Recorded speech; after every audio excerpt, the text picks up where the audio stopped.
Hello and welcome to the Creative Kobold. I'm Gyra. It's about time I showed you what I got in London last year. Yeah, last year. It's been some time and I just haven't gotten around to it, but I really wanted to show you this stuff. I went there with my girlfriend and some friends for a ComicCon. That was at the end of October, November? Can't recall. Anyway, I got some pretty cool stuff there, so I just wanted to show you what that was. First of all, at the convention itself, got some WizKids Nulcer minis. So here you can see those. There was a guy selling them quite cheap there, but he hadn't that many left. But of those he had left, managed to get a few different ones. Can't remember what all these are called, but there were 3 packs of female heroes. So you obviously have the druid, human female druid there, paladin, and possibly a ranger on the other side, rogue, I don't know. Either way, really cool. Got them quite cheap, and also these hellhounds, which was nice. In addition to those, that same guy also had some wardling zombies, so I got myself 2 sets of those for a very low price. These are very nice zombies. I mean, they are pre-painted and in the wardlings miniatures line, but they can easily be used with the normal D&D or Pathfinder or any other games that use 28mm zombies. So I'm very happy about that. Now,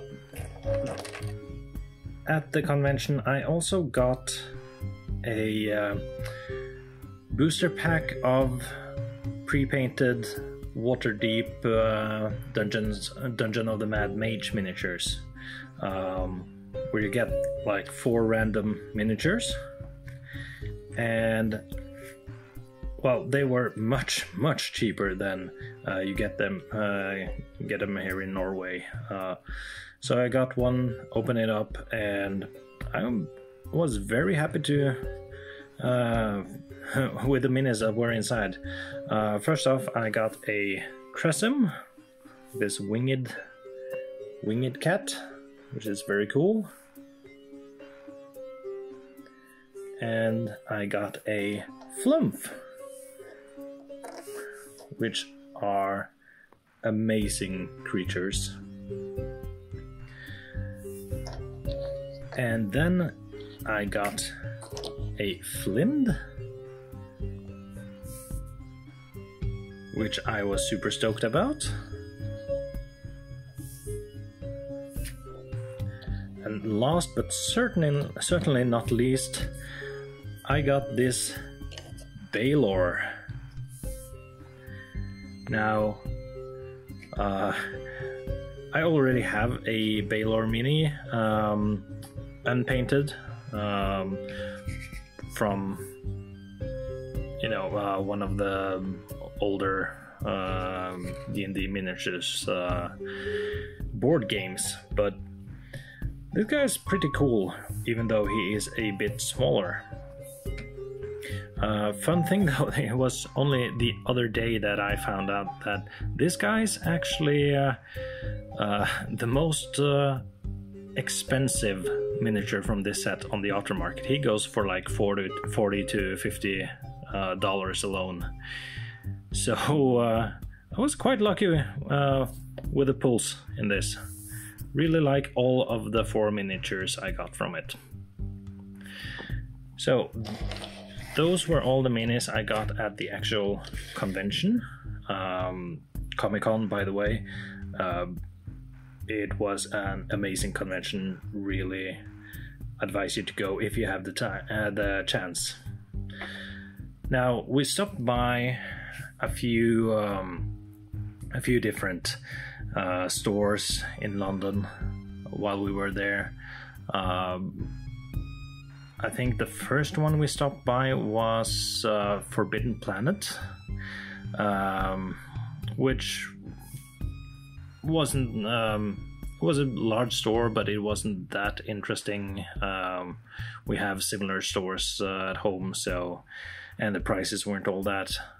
Fun thing is we were actually looking to buy some more pre-painted miniatures booster packs, like this stuff, and we were going through what they had there, and my friend noticed that two booster packs from the same set had different prices, even though it was the exact same booster pack. And that's when I noticed that on the side of it there was, like, in between the top and where you open it, there was this white little seal that isn't there normally. So it seems that they had opened them up, looked at what was inside, and then the stuff that had better stuff inside they had priced higher, which really annoyed me. So I didn't buy anything at that store. Because I really don't like those kinds of business practices. Yeah, so that's Forbidden Planet. We went on to Orc's Nest, where I got this small 25mm building. It was a unpainted plastic set. You can see it here. It's from Renedra Limited Wattle Timber Outbuilding. So yeah, I got that rather cheap there, but I will say it's a very tiny store. Yeah, super tiny. I really liked it all in all, but very tiny. They didn't have as much miniatures as I had hoped, based on some research I had done, which was obviously some years old, but apparently they had a lot of miniatures earlier at some point in time. They don't anymore. It was basically what you get everywhere else, more or less. But I did find this kind of in between and behind some stuff, almost like it had fallen down between some books or something, on a lower shelf. Yeah. But, you know, it was a nice find in itself, and I'm quite happy with that. So I'm happy I got something from Orc's Nest. Later we got to Dark Sphere. They have two stores in London. We went to what I assume is the larger one, which is in the cellar of this small supermarket, and got a few, like, it was huge inside, but that's mostly because it's a huge play area, so there are a bunch of tables for playing war games and stuff there. But we did buy some stuff. They had walls and walls lined up with board games and miniatures and everything. So we got this Silver Dragon from Pathfinder Battles Deep Cuts. Haven't taken that out and put it together yet, but you know, dragons are always nice. In addition, I got this gondola. There are also these like pillars, 3 pillars that are supposed to stick out of the water, so you can kind of tie the gondola to it. This is from a game called Carnival, and I thought that was really cool, so I got me one of those. Now this comes obviously in a set you have to build and put together, but wasn't that hard to put together. And I think the last thing I got there was a set of miniatures from Warlords of Erewhon. This is the Halfling pot launcher.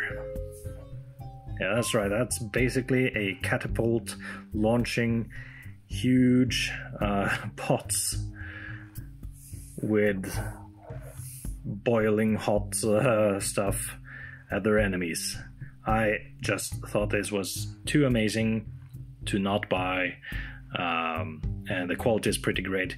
It was a bit of a hassle to put together, but all in all, I'm super happy I bought this.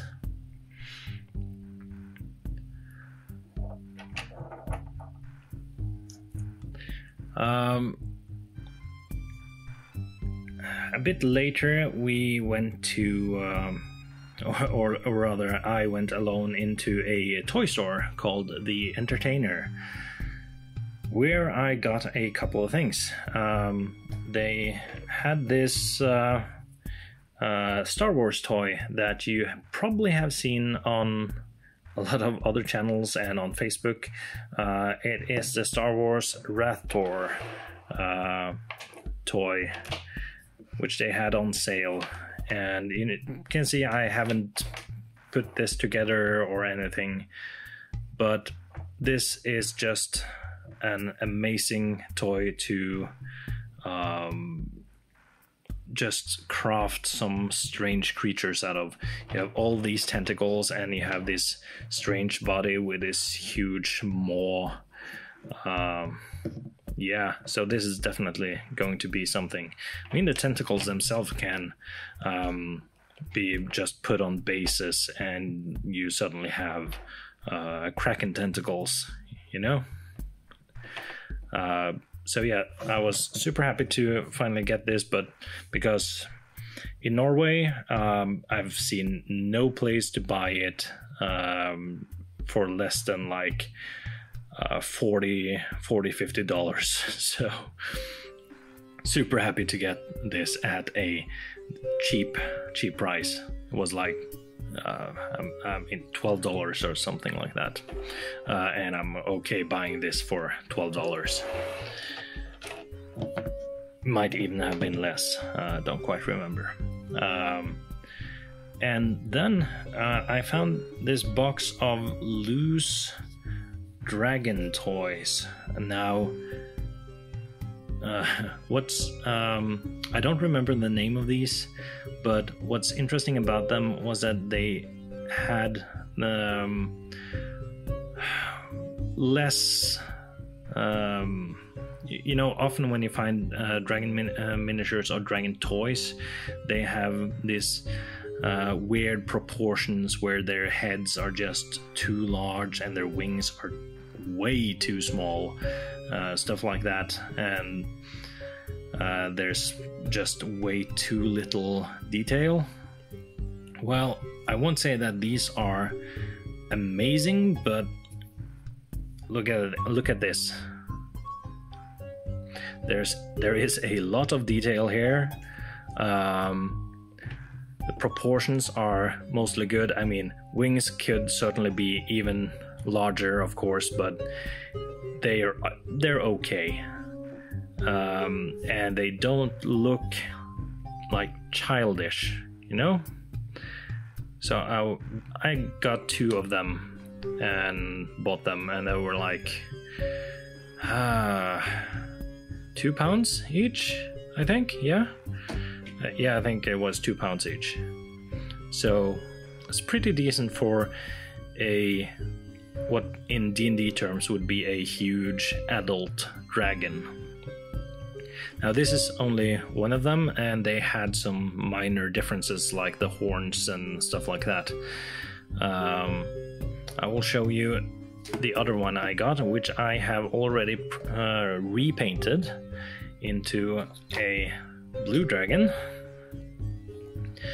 And I've tried to make this one look as much as possible like the Pathfinder Shattered Star Gargantuan dragon. So this would be like a younger version of that dragon.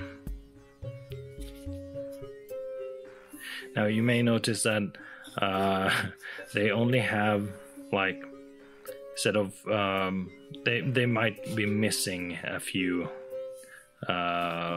digits on their hands and feet, but you know, that's a design choice by the makers of these, and I'm not that worried about that.